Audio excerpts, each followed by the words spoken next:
Então, pessoal, estamos iniciando as gravações de mais um episódio do podcast O Antípoda.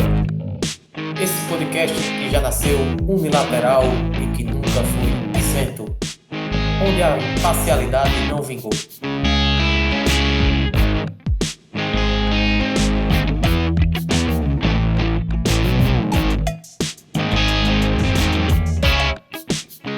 Estamos aqui para mais um episódio, o 13º, hoje com a participação de três dos fundadores desse podcast. Geraldo Adonis, hoje está na área, Uma honra enorme tê-lo novamente conosco, né? Não é, rapaz. Eu tava aí ausente aí. Mas vamos ver se a gente emplaco agora aí e dou sequência aos futuros capítulos aí, os futuros programas. Olha aí, o homem tá animado, né? Muito bom. Vamos lá. Voltou com a corda toda. O Elton Guedes, semana agitada, né? Muito agitada. Uma loucura, né? Os últimos dias, né, André? Em todos os sentidos. Eu venho notando que há muito tempo já as coisas estão perdendo a essência, né? Hoje você ser coerente você parece que está totalmente diferente das pessoas, né? As coisas estão perdendo o seu núcleo, como minha professora de filosofia dizia, o néctar, né? Hoje tudo é uma aberração, né? Hoje em dia a pessoa ser coerente é até um crime, né? É até um crime, geral. É, Essa semana a gente viu aí um padre sendo criticado ferrenhamente porque estava defendendo o aborto, porque estava sendo contra o aborto, aliás. Aonde chegamos, cara? E o pior de tudo, né, André? A forma desleal, né, com que ele foi atacado. E o que mais despertou a minha atenção foi a forma que, digamos, os ditos veículos as mídias oficiais aí noticiaram a informação, né? Eles, ou seja, uma homilia que durou quase, sei lá, uma hora, eles pegaram apenas um trecho, uma frase, né? E fizeram todo o cenário montado para, digamos assim, causar certo constrangimento ao padre, levando-se em consideração apenas uma frase. Ou seja, são os canalhas, entendem? São uns canalhas. E o que mais chamou minha atenção é que não foi apenas os grandes veículos.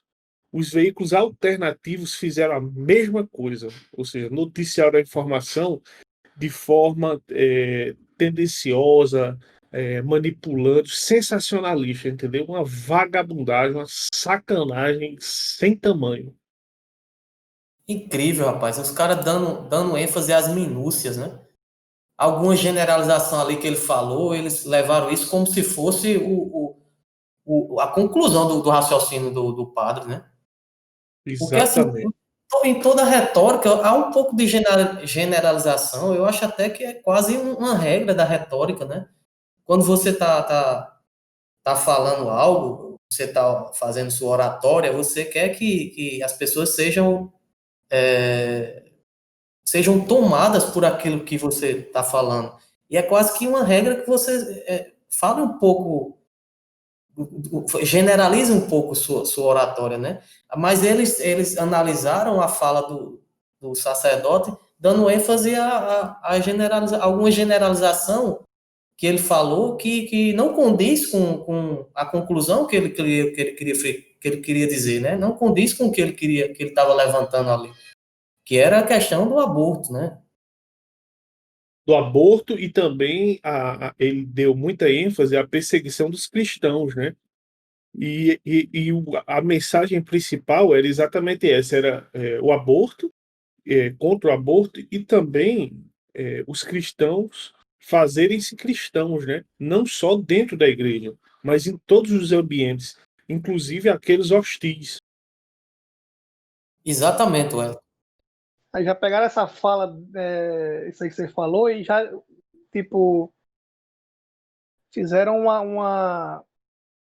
é, um meio de interpretar, julgando para o povo assim mais leigo, tipo, falando que ele estava dizendo que tem que misturar religião com política, que os católicos têm que entrar na política, não sei o quê, né? Aí o povo todo mundo criticando, só pensando só desse lado. Eu quero até aqui, Geraldo, reler o que a gente postou, né, nas nossas redes sociais, o título que a gente trouxe juntamente com o vídeo. O título que a gente colocou é o seguinte: Padre clama para que católicos se façam católicos e ocupem posições importantes. André, e o pior de tudo foi a forma que os outros veículos de comunicação noticiaram, né? Você falou aí como foi a nossa versão e como foi a versão das outras mídias aí. Ele foi circulado também na TV Social Media, né? Que é aqui da região, do Seridó. Eles colocaram assim, né? Em pregação, Padre Stanley disse que Deus precisa reinar nas instituições e não só dentro da igreja. Continuando. E citou o IFRN de Currais Novos e Parelhas, aonde, segundo o padre, só tem feministas, abortistas e pessoas com ideologia de gênero. Olha Ah, aí, que ceboseira, cara. Olha aí, que ceboseira. Destacando que eu tô falando ceboseira da forma vagabunda que essa página aí noticiou, né? E a Tribuna do Norte, André, como foi a notícia? O título da matéria veiculada na Tribuna do Norte foi a seguinte: Padre pede maior demonstração de fé ao sugerir que IFRN só tem abortistas e feministas. Eu queria saber, me expliquem aí, qual é a concatenação da ideia do que esse imbecil aí escreveu. Me digam aí. Vamos lá. Padre, repita aí, André, por favor. Padre pede maior demonstração de fé ao sugerir que IFRN só tem abortistas e feministas. Pelo amor de Deus, isso é uma deslealdade, isso é uma desonestidade intelectual. Ou o cara que escreveu isso aí, ele tem problema cognitivo, tomou madeira de coco quando era criança, como eu costumo dizer, ou então é um mau caráter, ou então pior, as duas coisas. Porque não tem nada a ver o que ele falou aí, cara.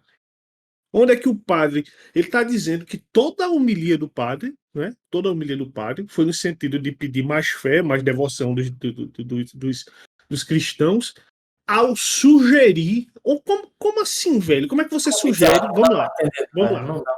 Como é que eu digo assim? Vamos lá. Como é que eu vou conseguir que os cristãos. Vamos lá.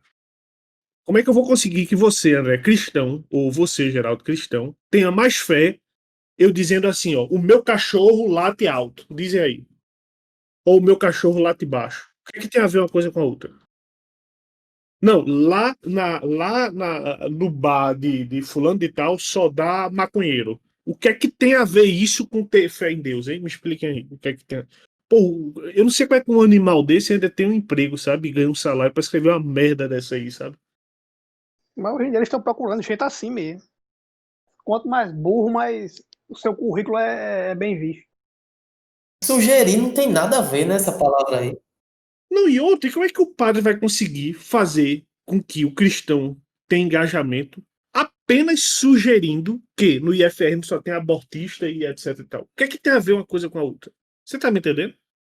Ele pode conseguir. Primeiro, o padre não disse isso. O padre não pediu engajamento político, sugerindo, não. Ele fez apenas uma afirmação, né? Como você falou, ele usou de uma afirmação no discurso retórico, mas essa afirmação não tem nada a ver com o pedido maior que ele estava fazendo. Não tem relação, se você for Não tem analisar. relação com o todo, não tem relação, né? Não tem. Ali foi apenas um adendo ao discurso, um detalhe. Um detalhe da fala dele. Pegaram o detalhe da fala dele e analisaram toda a fala dele. Através do detalhe, né? Sei não, viu? E o bom é ver um monte de idiota esse. Agora eu fico triste com a dita direita, os ditos conservadores, é que, se você olhar, todo o apoio ao padre veio de pessoas independentes, de pessoas honestas consigo mesmo, né? De cristãos, e você pode olhar, teve uma repercussão muito boa entre o povo. Teve uma repercussão muito boa entre o povo. Porém, quando isso caiu nas mídias na imprensa propriamente dita, o a militância esquerdista, né, caiu em cima e eles têm uma união incrível, né, cara? Eles têm uma união doida. Automaticamente aquilo ali viralizou de uma forma e eles vêm em rebanhos, né? Como uma horda de imbecis. E se você olhar, nenhum veículo conservador de grande nome, com exceção de nós que estamos iniciando agora, nenhum veículo conservador deu ênfase em publicar a versão do padre ou em tentar esclarecer as coisas, entendeu? É verdade. Teve gente até que recuou após o vídeo viralizar, né? Até recuou até de opinião, né? Mas eu plotei vários caras que compartilharam a publicação, a nossa publicação, inclusive aí da Cidade do Padre. O cara não só compartilhou, como fez um textinho dizendo: Ó, eu vinha dizendo isso há muito tempo, há muitos anos, e me chamavam de radical. No outro dia o cara excluiu a postagem, velho. Vê só, velho. A covardia, velho, ela tá presente em todos os setores da sociedade, entendeu? Ou seja, ele não quer dizer quem é, né? Quem ele é. Ele quer passar a máscara dele, não a verdade, né? Complicado. Eu gosto muito, eu vim acompanhando já há algum tempo as homilias do padre Stanley. Pelo que eu vejo, um homem de muita fé, um cristão fervoroso. Para quem não viu o vídeo, vai encontrar fácil aí no Facebook do Antípoda. Tá lá, uma das postagens mais recentes. O vídeo ganhou grandes proporções. Foi visto por acho que mais de 7.000 pessoas já, só em nossa página. E pelo menos com o nosso público foi muito bem recebido. Muitas pessoas concordando, muitas pessoas defendendo o padre dos ataques sofridos. Então, eu, particularmente, só tenho a parabenizar o padre pela postura e que ele continue sendo esse cristão exemplo aí para todos nós. Agora, ele está a pedido de um dos nossos ouvintes, né? Vamos falar um pouco hoje sobre as vacinas também, né? A vacina aí que surgiu no final do século XVIII, criação do britânico Edward Jenner, para prevenir a varíola. Interessante essa história, né, do surgimento da vacina. Esse cara aí, ele percebeu que as pessoas que trabalhavam na ordenha, retirando o leite da vaca, né, elas contraíam uma doença das vacas parecida com a varíola, porém de menor intensidade, né? E essa doença que essas pessoas contraíam da vaca, as deixava imune à varíola. Aí ele pegou lá, ele extraiu, sem essa doença ela causava uma lesão, né, na pele das pessoas e supurava, né, saía pus. Aí ele extraiu esse pus e injetou numa criança o pus dessa doença e com 6 semanas ele injetou o vírus da varíola na criança. E o menino ficou imune. É muito interessante isso aí, né? Dessa forma surgiu a vacina contra a varíola, né? Realmente, muito, muito curiosa a história, né? E esse assunto está muito em evidência aí agora, né? Essa história aí do coronavírus e do Covid-19. Não só a questão científica, como as imposições que estão tentando implementar aí na população de um modo geral, né, no tocante a tomar ou não a vacina. Isso é obrigatório, né? Exatamente. E o mais incrível, né, que eles estão dizendo o seguinte, né, que aliás, o Supremo Tribunal Federal votou assim, né, que não será obrigatória a vacina. Porém, né, os poderes públicos poderão impor restrições ou, digamos assim, punições a quem não tomar. Ou seja, veja só a dialética, mais uma vez aí, que vagabundagem do É. caceta. Como é que tu diz desse jeito? Não, nós não iremos obrigar. Aí você, por exemplo, pega um funcionário público e diz o seguinte: beleza, você não tomou, então você vai ficar impedido, por exemplo, de receber o seu salário. né?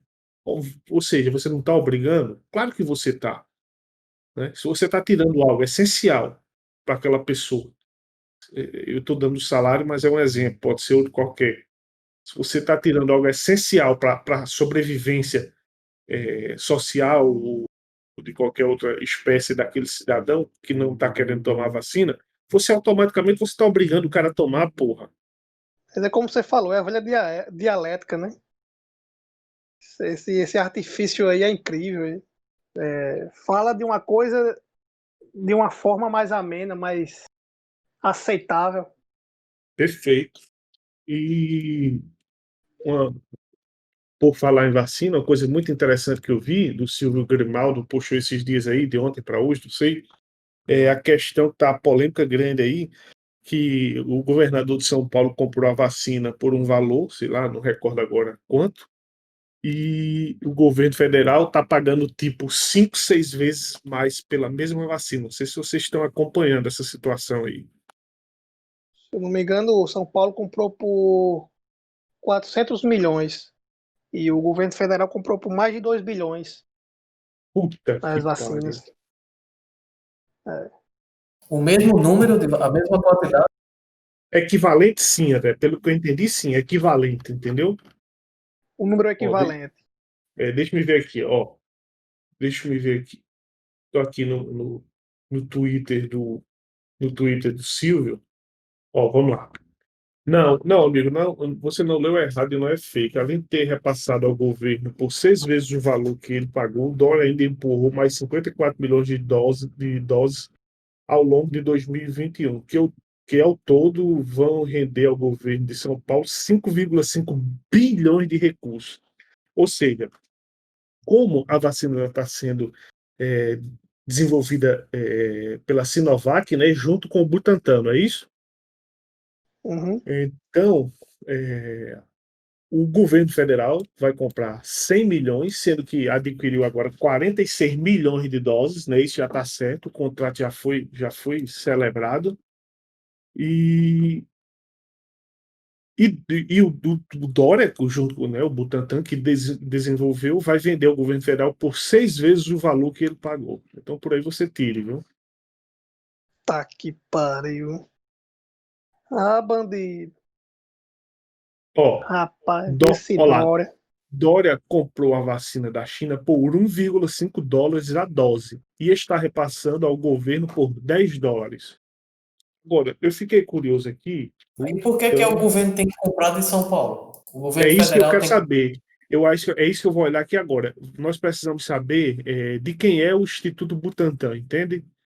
É do governo. Então, pronto, é do governo o quê? Paulista, entendeu? Será que é do governo paulista? Olha aqui, ó. O Instituto Butantan é um destacado centro de pesquisa biológica localizado no bairro do Butantã, na zona oeste da cidade de São Paulo, adjacente ao campus universitário. O Instituto é uma instituição pública ligada à Secretaria de Estado da Saúde do Estado de São Paulo. Isso diz muito, meus irmãos. É um cara desse que quer ser candidato a presidente do país. Gente, isso diz muito. Então, por que a frenesi é demonstrada por ele desde do início dos estudos de vacina em comprar rapidamente essa vacina, em desenvolver a vacina em São Paulo? Digam aí. A parceria com uma instituição chinesa, né?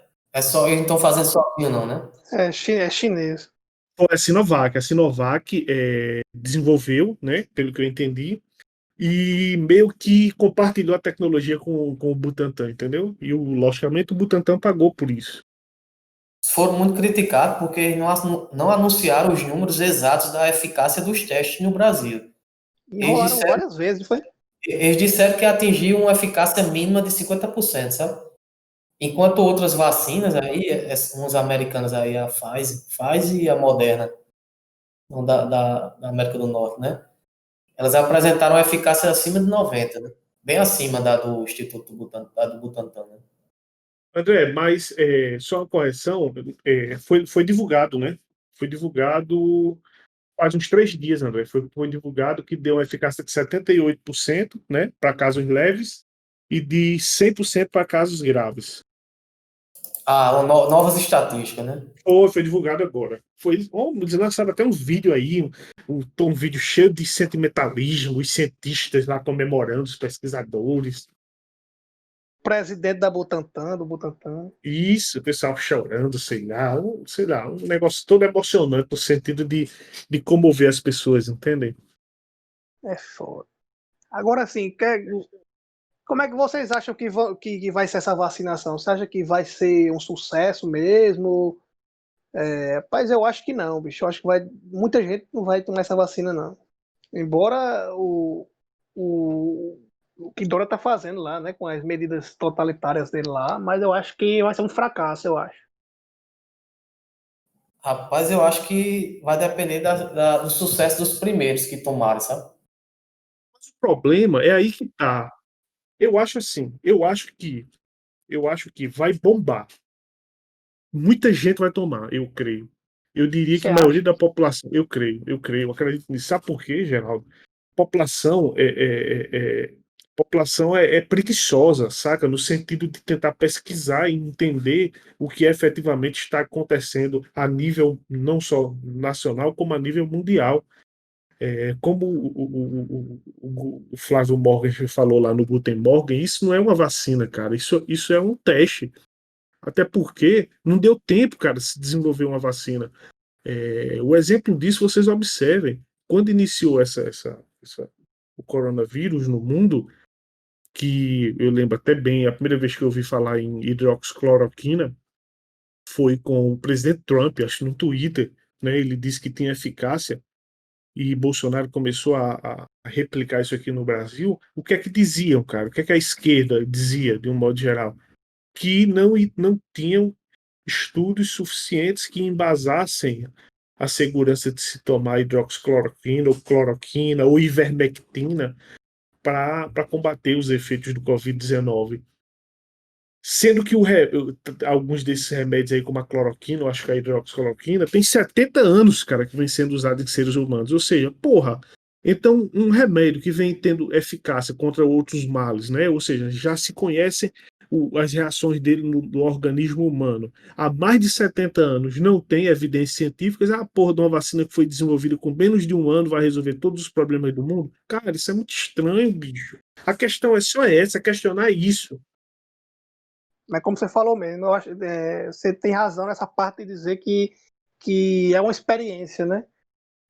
Que os governos ou até um governo mundial está fazendo da população, né? Eu acho assim, se realmente, como você falou, se é um sucesso essa vacinação, vai ser o maior tiro do pé da população, né? E essa experiência que eles estão fazendo é justamente isso, saber o quanto obediente é a população diante de alguns casos, né? Vai ser o maior tiro no pé, vai ser se a população realmente aceitar essa vacina. Agora, né? Mas já Embora aceitou, nós, Geraldo. embora nós, Em muitos embora lugares nós já, já aceitou. não, assim, e embora nós já estamos mostrando o quanto nós somos obedientes, usando essa focinheira, essa máscara, esse negócio de Perfeito. distanciamento social, essa loucura que está o mundo, né? Nós já mostramos o quanto nós somos fracos e o quanto nós somos obedientes a eles. Eles podem jogar qualquer Perfeito. coisa na população que a população vai obedecer. Isso é o maior teste do mundo, rapaz. Um negócio desse. O teste foi feito e passou, não é isso? Foi. Esse lockdown, o uso obrigatório de máscara, ou seja, o teste foi feito e passou. O que eles empurraram agora, rapaz, olha, quando a gente começa a ler, cara, quando a gente começa a ler e ver o tanto que é atual a literatura, vamos chamar de ficcional, né? Distópicas, distopia, né? Eu li agora Admirável Mundo Novo, de Aldo Huxley, né? Aldo Huxley. Cara, é incrível as modificações genéticas que eles fazem, né? Que ele prevê lá no livro. Não é prever, mas que ele relata lá no livro, né? O que seria o futuro, a época pós-Ford. E quando a gente traz para a nossa realidade atual, a gente consegue ver com clareza o tanto que é fácil você conseguir manipular o mundo, velho. Aquele assunto que nós já tratamos aqui sobre a nova ordem mundial. Eu confesso a vocês que eu estou assustado. Estou assustado por quê? Porque eu estou vendo que a individualidade está sendo perdida, entendeu? A individualidade está sendo perdida. Nós não estamos mais tendo a opção de escolhermos o nosso futuro, em que acreditar, o que devemos tomar para a nossa saúde, etc e tal, e por aí vai, né? É verdade. E já entra outra coisa aí, né? Quem fala mal dessa vacina também, a censura que está sofrendo, né? É tipo aquela coisa lá que os Rockfield, eu acho que era os Rockfield, né? Que falava que para implementar um governo mundial, só bastava uma grande crise, né? Era a crise Parece que eles perfeita. estão, Rockefeller, né? David os Rockefeller. A Rockefeller, crise certa, a crise certa. eu acho que eles estão aproveitando ao máximo agora, bicho. Eu acho que de agora não passa, não. A pessoa Rapaz, vê nós aí as comentamos redes aqui. sociais, a pessoa vê as redes sociais, vê o quanto o povo, a espiral do silêncio está funcionando atualmente na sociedade, e o quanto está calando o povo, bicho, está incrível. A caça aos direitistas, a caça aos conservadores, né? A derrota de Trump foi aí comemorada pela esquerda, todas as partes do mundo, eu acho. E agora o alvo deles é Bolsonaro, né? Bolsonaro é uma caçada internacional. Isso que eu ia comentar agora. Se vocês pegarem aí, para quem nos ouve desde o início, nós falamos sobre isso, cara, logo no início da pandemia, que o que é que eles estavam querendo com isso? A China sairia fortalecida financeiramente, né? E Que foi o que aconteceu. isso, e todas as pesquisas indicavam que Trump estava reeleito, recordam-se? Mesmo sabendo nós que as pesquisas, né, nunca são favoráveis aos conservadores. Isso nós comentamos aqui nos primeiros episódios do Verdade. podcast, que a China sairia fortalecida financeiramente de tudo isso, não só financeiramente, né, bem como a vitória de Trump estaria em perigo, né? E aconteceu exatamente o que nós comentamos. Não é que nós tenhamos adivinhado, não, apenas nós fizemos a análise do panorama como um todo, né? A vantagem dele era tão grande que eles não conseguiam fazer a pesquisa com ele perdendo, né? E ele acabou perdendo. Uma das eleições mais controversas, né, da história. A A mais mais, né? controversa da história americana. A mais. Uma coisa que eu tô achando muito estranha, né? É o quanto ultimamente estão falando em termos dele se suicidar, né? Trump se suicidar. Não sei se vocês já repararam isso. Praticamente direto estão os jornalistas, a imprensa está falando, né? Trump vai se suicidar. Eu não duvido, não, se ele aparecer morto. Eu sei que isso que eu tô falando é muito forte, né? É até ridículo, mas eu não duvido, não, bicho. O mundo que nós estamos vivendo hoje em dia e o quanto a imprensa está colocando isso. Imprensa que eu tô falando não é a Globo, embora a Globo, alguns repórteres da Globo, mas alguns repórteres, assim, entre aspas, estão falando em relação a ele se suicidar, Eu tá muito confesso que ainda forte não mesmo. ouvi, Geraldo, mas realmente eu não duvido de nada, cara. Duvido não. Tá louco, tá uma loucura. O blog, um foi agora, né, que tá até o ministro da Defesa, ele falou agora, né, vai entrar com uma ação contra, foi aquele blog do Sei. Nobler, sei lá, É Ricardo o Noblar. blog do Nobler. Ele falou, né, e citou até Bolsonaro. E até citou Bolsonaro, né, se Trump realmente se suicidar, Bolsonaro também seguiu o exemplo. Aí o ministro da Defesa hoje falou no seu tweet que vai entrar com ação contra esse blogueiro aí, esse repórter, esse sei lá o quê. Eu queria trazer aqui uma reportagem para a gente até comentar do blog do BG. Ele, em 6 meses, 5 jornalistas de grandes veículos desejaram a morte de Bolsonaro. Olha só, em 6 meses, 5 jornalistas de grandes veículos desejaram a morte de Bolsonaro. Já imaginaram o que aconteceria se alguém de direita fizesse o mesmo? Aí ele traz, ó. Aí ele traz aqui, ó, pela quinta vez, desde julho do ano passado, ou seja, 2020, e pela terceira vez, um colunista da Folha de São Paulo deseja a morte do presidente Jair Bolsonaro. Além destes casos, outros 2 jornalistas fizeram publicações de mesmo tom nas redes sociais. E se fosse um jornalista de direita, ou um veículo ou um blog de direita desejando a morte de um ministro do STF, ou mesmo dos ministros do Senado ou da Câmara, ou ainda de um presidente da República sistematicamente, o que aconteceria nestes casos? Aí ele traz os casos aqui, ele relembra os casos. Olha, em julho de 2020, aquele Hélio Schwartzman escreveu um artigo na Folha de São Paulo com o título Por que torço para que o Bolsonaro morra? Por que torço para que Bolsonaro morra? Em agosto de 2020, Tiago Amparo, também da Folha, escreveu Torço para que se possa torcer para que um presidente morra. Em dezembro de 2020, a jornalista Bárbara Garcia, deve ser Garcia, não sei, pediu a morte de Bolsonaro e seguidores ao Papai Noel. Ela pediu a morte do presidente e seguidores ao Papai Noel. Bom velhinho, mate o presidente da República e, se não for muito trabalho, mais 30 mil de seus fanáticos seguidores. Olha aí. Aí, em janeiro de 2021, caso mais recente. Na Folha de São Paulo, Rui Castro diz que a saída para Trump é se matar e que Bolsonaro deveria copiá-lo. Além disso, o Foi jornalista quando isso? foi em janeiro de 2021, agora esse mês.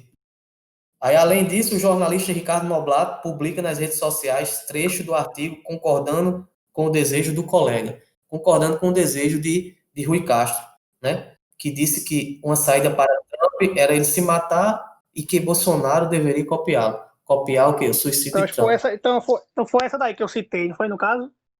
Rapaz, exatamente, foi essa, Geraldo. Mas é chocante ouvir esse discurso.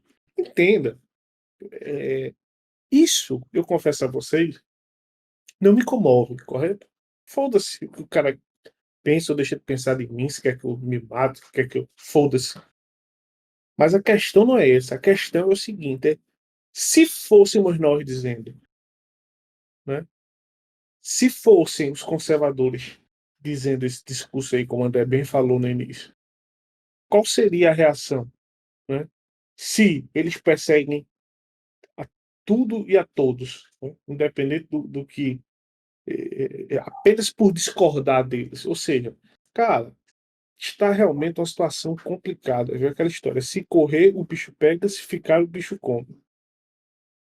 O problema aí é porque nós somos do ódio e eles são do ódio do bem. Tem essa diferença aí, né, para eles. O problema é aquela velha pergunta, a quem recorrer, né? Se a justiça só tem um lado, né? No Brasil. Olha aqui, ó, Felipe Neto, né, que foi alçado a intelectual. Olavo de Carvalho está dando entrevistas e postando vídeos dizendo que estamos numa guerra e o Bolsonaro precisa romper com a democracia. Isso segundo o post do Felipe Neto. Sem tirar nem pôr. Ele está literalmente falando isso e inflando milhares de pessoas nessa direção. E ninguém faz nada com esse desgraçado. Olha aí. Vocês estão entendendo? Se eu não me engano, ele falou também, ultimamente, que era para as redes sociais também excluírem Olavo, como fizeram com o Trump.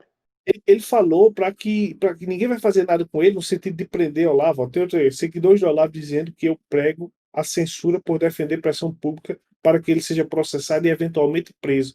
O cara está abertamente dizendo que Bolsonaro tem que romper com a democracia.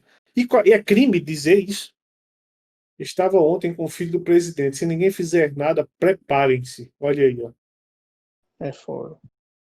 Mas é Ele complicado. pede, ele pede que as pessoas pressionem pela prisão de Olavo. Ele pediu aí. Isso, isso. Ele sim pediu isso. Ele sim pediu isso. Olha, o professor Olavo avisou muitas vezes, lembram? Senhores, eleger o presidente é apenas a cereja do bolo, recordam-se? Foi. Aham. E, infelizmente, não sei por quais motivos, e até sei, mas não sei se estou certo ou não, o presidente Bolsonaro foi covarde em muitos pontos. Não sei se vocês concordam. Foi covarde. Ele nada fez para silenciar, ou para lutar, ou para combater esse movimento aí comunista que está implantado no nosso país, em todos os setores da sociedade, né? Principalmente no judiciário. Não foi feito nada, cara. Não foi feito nada. O ministro que ele tinha para escolher não escolheu bem, entendeu? Eu também acho também. Eu acho que ele ladrou mais do que devia. E quando foi para atacar, ele botou o rabo entre as pernas em E alguns outro momentos. se preocupou muito com a popularidade, sabe? Demais, Justamente. demais.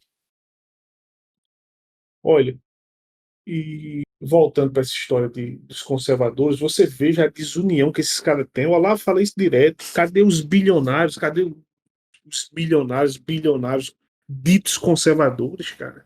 Que não financiam uma TV pública, que não financiam uma rede social livre, que não financiam os pequenos canais, os pequenos meios de comunicação conservador, que não criam um jornal de grande circulação. Cadê esse povo, cara? Cadê o Luciano Hang? Cadê tantos outros aí que ficam dando uma de conservador, de não sei o quê, que é tudo enrolação, tudo canalha, rapaz. E é porque falta de audiência que não é, né? Só vê aí hoje em dia a Jovem Pan, com o Pingo nos Is, batendo recorde de audiência. Ganhou até um prêmio agora, se eu não me engano. Só vê aí o Terça Livre também. A pessoa vê aí um monte de canais conservadores aí. Até Olavo de Carvalho, né? Ele me falou que tem muito mais assinantes do que Folha de São Paulo, Leitores. muito mais leitores, né? E a pessoa vê essa audiência toda, assim, essa procura do povo para perfis conservadores, para jornais conservadores, e a pessoa não vê influência, assim,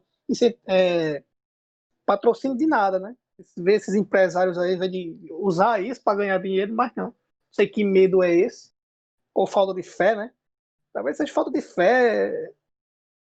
Como você falou aí, ó, que não dá dinheiro, realmente isso é balela. Porque você veja, hoje, é, excluindo o professor Olavo de Carvalho, um dos caras que eu mais admiro aí nesses meios de comunicação é o Flávio Morgenstern.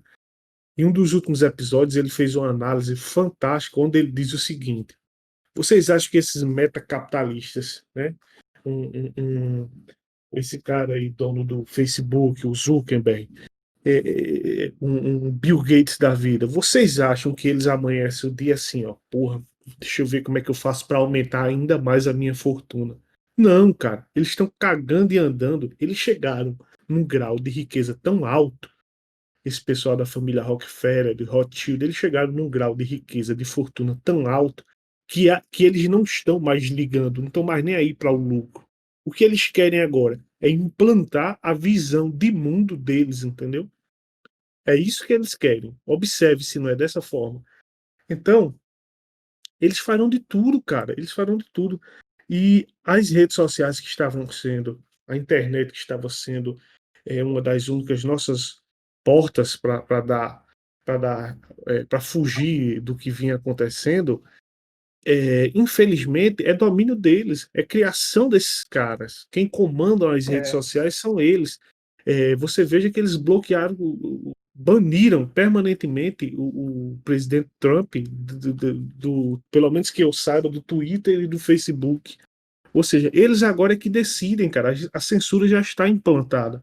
Eles é que decidem o que é conteúdo de ódio, o que não é, o que fere ou não as regras deles. Ou seja, fudeu, cara. Eu juro a vocês, na minha opinião, fudeu, cara. é verdade. Eles estão transformando o mundo num grande centro de incubação e condicionamento, Elton. Perfeitamente, André. Exatamente o que tem no livro Admirável Mundo Novo, né? Exatamente idêntico. Eles querem, porra, a libertinagem, né? Como diz lá no livro. Eles querem que os sentimentos de relação de marido e mulher se acabem, né? Que o amor ele inexista, para que as relações fiquem meramente a libertinagem sexual, que não exista mais, né? Essa vacina vem para comprovar isso, né? tem vacina aí sendo desenvolvida que é a base do RNA, o mensageiro, né? Ou seja, que tem capacidade de fazer mutações genéticas para os nossos descendentes. Ou seja, já começou, cara. Já começou, entendeu? Aliás, já estamos no início do fim disso aí, entendeu? Será que ainda temos mais 100 anos pela frente, hein? Para a internet ser totalmente dominada? Cara, eu até acredito que teremos muitos ainda, até talvez séculos, mas a questão é como teremos, como viveremos até lá, entendeu? Eu acho, André, que a internet que nos libertou está sendo a mesma que está nos aprisionando, sabe? É a principal via, né? Eu acho que eles. Eu acho que o ser humano ficou tão dependente dela, de certa forma ela ajudou muito, né? Mas de outra forma nós ficamos muito dependentes hoje em dia da internet, que se usarem ela realmente contra nós, a gente se adapta a ela, né? De alguma forma nós se adapta a ela, da maneira ruim ou da maneira do jeito que esses metacapitalistas querem, ou como nós se adaptamos também na parte boa, né? Que nos libertou, de certa forma, nos abriu a cabeça. Exato. A gente está tão dominado por ela que a gente não vai perceber a dominação que farão através dela. Justamente, nós vamos se adaptar a ela. Então, pessoal, estamos chegando ao fim de mais um episódio. Queria frisar de novo hoje a volta de Geraldo Adonis. O homem está de volta. Será que vai durar, hein, Wellington, essa volta? Ô, rapaz, eu queria muito que durasse, né? Eu falei tão mal dele nos últimos tempos aí, tanto aqui no podcast como em off, né? Porra, não é possível. Acho que a orelha dele coçou e ele resolveu voltar. Geraldo, mas eu falei de mal de bem, entendeu? Tô entendendo. Não, mas é isso mesmo. Que Deus me ilumine a minha vida e da minha família, que vai dar tudo certo. E os senhores também, né? É melhor eu falando pra todo mundo saber, pra você saber, do que falar por trás e você não ficar sabendo, entendeu? É verdade. Mas embora a sua Suna disse que ele é contra isso aí. Ele disse que não é a favor, não. Disse que tem que falar pelas costas mesmo, sem dizer nada, porque evita o constrangimento. Evita um monte de coisa. Vamos falar pelo frente. Então está encerrado oficialmente o nosso 13º episódio, com a presença de Geraldo Adonis, Wellington Guedes e André Medeiros. Até outra oportunidade, ouvintes. Forte abraço, André. Forte abraço, Geraldo. Forte abraço, senhores. Até a próxima. E... E...